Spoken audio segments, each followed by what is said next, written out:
comunicado, la próxima semana iniciarán las negociaciones en torno a la revisión del Tratado de Libre Comercio de América del Norte. Para hablar de este tema tenemos como todos los jueves a Héctor Romero, director general de Signum Research. Bienvenido, Héctor.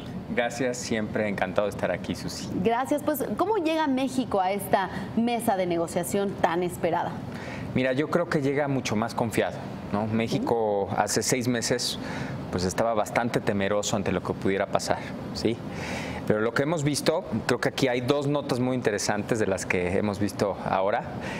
Punto número 1, México tiene un piso. Lo peor que puede pasar es, ok, el TLC se va y tenemos a la OMC.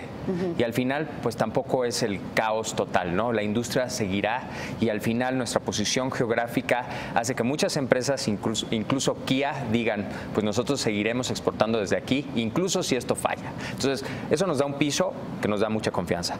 Punto número 2, la nota de la coalición tejana, ¿sí? Y así como ha pasado en Texas, ha pasado en muchos otros estados de Estados Unidos, en estados, en regiones, en industrias, donde los empresarios se pronuncian con mucha fortaleza a favor del TLC. Curiosamente, Texas es un estado altamente republicano, donde ganó Trump por mucho. Curiosamente, muchos otros estados rojos, por así llamarlos, porque así los ven en Estados Unidos, estados republicanos, ¿sí? Rojos y azules han impulsado el TLC, ¿no? Lo han defendido. Por ejemplo, los estados agrícolas.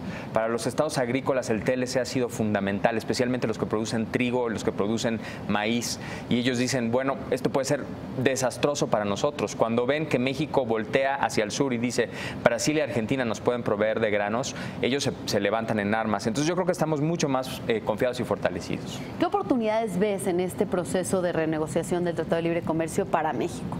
Mira, punto número 1, precisamente como estamos más confiados, ¿sí? Lo primero es decir asertivamente, México es muy importante para Estados Unidos, ¿sí?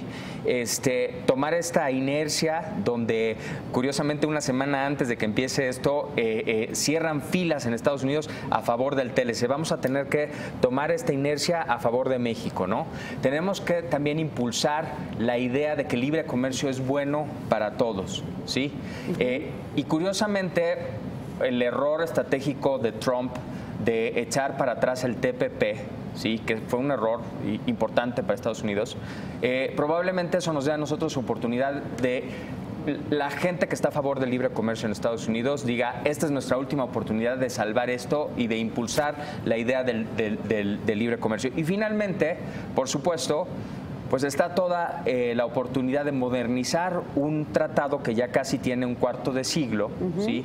Con temas, como decía el subsecretario de Comercio, con disciplinas que antes no existían, como el comercio electrónico, o muy importante, energía. Hace 25 años a México no le interesaba tocar su sector de energía porque decíamos que era la soberanía nacional y no queríamos meternos ahí al alma de la patria, ¿no? Y hoy nos damos cuenta que sí nos conviene la inversión. Ya hemos platicado aquí de los grandes yacimientos que se han encontrado gracias a esa inversión privada. Es decir, México ahora sí está mucho más dispuesto a abrir el capítulo de energía en el TLC, lo que curiosamente va a mandar la señal al resto del mundo de que Norteamérica es una potencia energética y eso nos va a dar todavía más competitividad.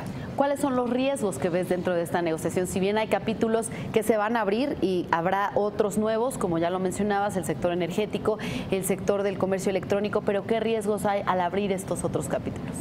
Bueno, el primer riesgo, por supuesto, es que vamos a ver más volatilidad, ¿no? Ya lo estamos empezando a ver. Vamos a ver más volatilidad en el tipo de cambio, vamos a ver más volatilidad en ciertas cotizaciones, ¿no?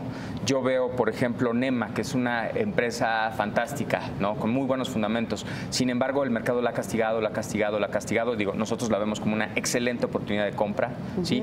Pero vamos a seguir viendo volatilidad en los mercados, ¿no? Punto número 2, que esta negociación se extienda a un año electoral como 2018, que es electoral en Estados Unidos y es electoral mucho más importante en México porque tenemos elecciones presidenciales, y que esto se politice. Y cuando se politiza deja de ser racional la discusión y lo que queremos es una discusión racional que beneficie a todos, ¿no?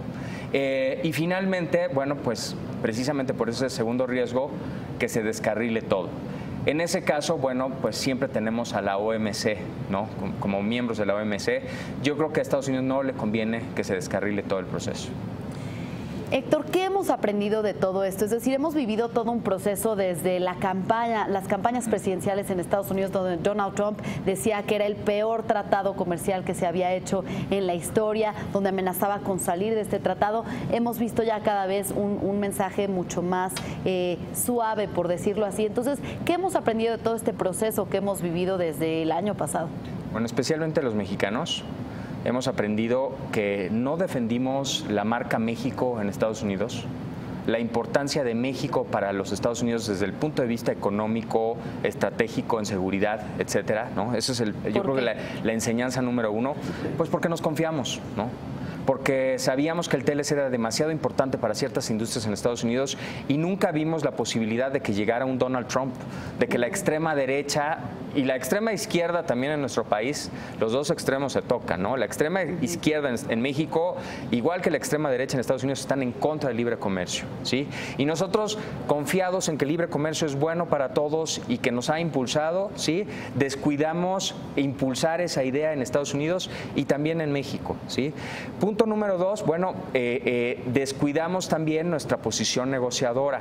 Últimamente la hemos retomado con mucha prisa, ¿sí? Pero no es lo mismo actuar con prisa que actuar con cautela y con premeditación, ¿no? Y punto número tres, yo creo que nos falló muchísimo el llevar los beneficios del TLC a todas las regiones de México, ¿sí? Lo que vemos aquí es un crecimiento mediocre a nivel nacional, pero un gran dinamismo económico en las regiones e industrias pegadas al TLC.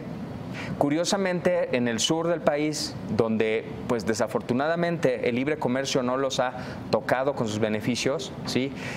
Vemos un crecimiento que es de la mitad del crecimiento promedio, cuando en el norte vemos un crecimiento que es casi el doble al crecimiento promedio. Es decir, yo creo que aquí la enseñanza es, no necesitamos menos libre comercio, necesitamos mucho más libre comercio. Y que permee a todo el país. Y que permee a través de todo el país. O sea, a lo mejor lo que nos hace falta, además de esa conciencia, es crear infraestructura. Mayor infraestructura y además esto que decías sobre las negociaciones, pues ya se empezaron con mucha prisa, que se podrían haber hecho con mucho más cautela. ¿Te refieres, por ejemplo, desde la administración de Obama, iniciar estos cabildeos con el gobierno estadounidense? Porque Obama también en su campaña hablaba de ciertas modificaciones al Tratado de Libre Comercio, ¿no? Sí, bueno, se dice que Obama no era muy entusiasta del TLC, pero lo respetó. George W. Bush fue mucho más entusiasta, igual que, por supuesto, Bill Clinton.